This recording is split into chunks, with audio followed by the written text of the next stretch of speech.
This is the Hidden Killers Podcast with Tony Brueski. Featuring defense attorney, Hidden Killers daily contributor, and host of the Defense Diaries podcast, Bob Motta. Talking the Delphi Murders right now. Was this the work of a man out on a walk that decided to kill some kids one day?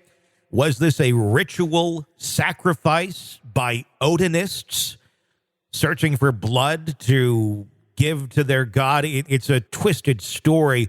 Bob Motta with us to discuss. The concept that it was a ritual sacrifice, I reject that as well. I don't think that's what it was. I think that it was something else. And they did these ritualistic things with these runes and the F, if you want to say, and now there's pictures of the F on the tree that have surfaced, and now people are arguing, is it blood spatter or is it an intentional F? I'm not going to get into the arguments. Sure. I just know that the defense has a duty, an ethical duty to not go in and flat out lie in pleadings. I know that they had their eyes on the crime scene photos. I know that these are not going to turn out to be just huge bundles of sticks that were used to try to hide the girls. I think that which gets us to the point of that motion. Mm-hmm. And that motion was relating to the professor.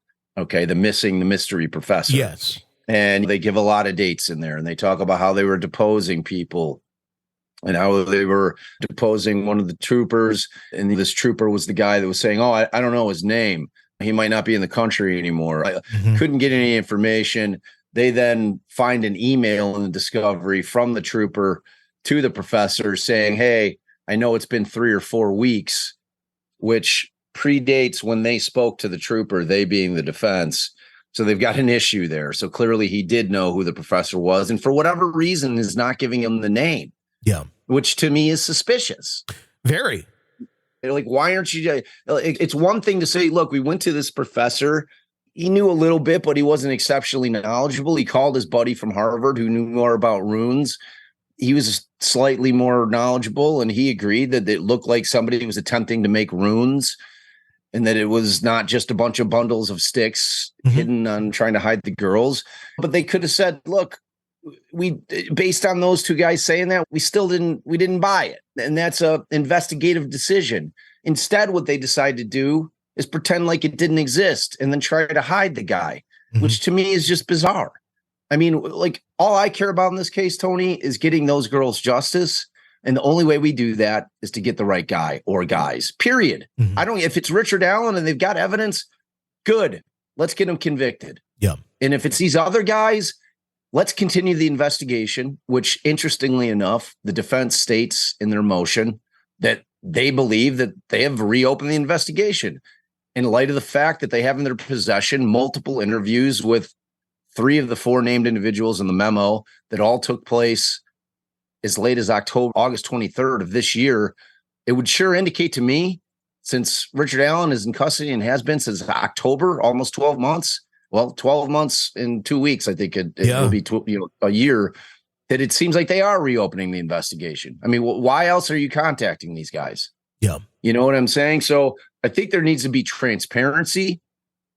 And I think we just need to, I'm done bickering with people on Twitter. If people are not going to read the memo and they're just going to dismiss it offhand because people are saying, oh, it's like a horror novel or whatever, I reject that. I just do. Because at the end of the day, the girls deserve justice and they deserve a full investigation. And these guys, there were just some very damning statements. Yeah. And I don't care if this guy, one of the guys, he's got the mental intellect of a 7-year-old. He's got some kind of deficiency mentally. And they're trying to say, okay, well, that's why he put himself on the scene spitting on one of the girls. I reject that notion as well. I think that he'd be more inclined to tell the truth than some kind of elaborate lie if he's got that kind of mental capacity. So whatever the case may be, it deserves to be looked at, period. No one can tell me anything else that's going to change my mind on that. If we're trying to get to the truth, everything has to be looked at. Like, people being sold on Richard Allen, it can only be based on one thing, Tony, and that's the PCA. And that PCA was thin. Yeah, very. It put him in. So that's basically what's going on with it. That's what my feelings are. And did these guys do it? I don't know.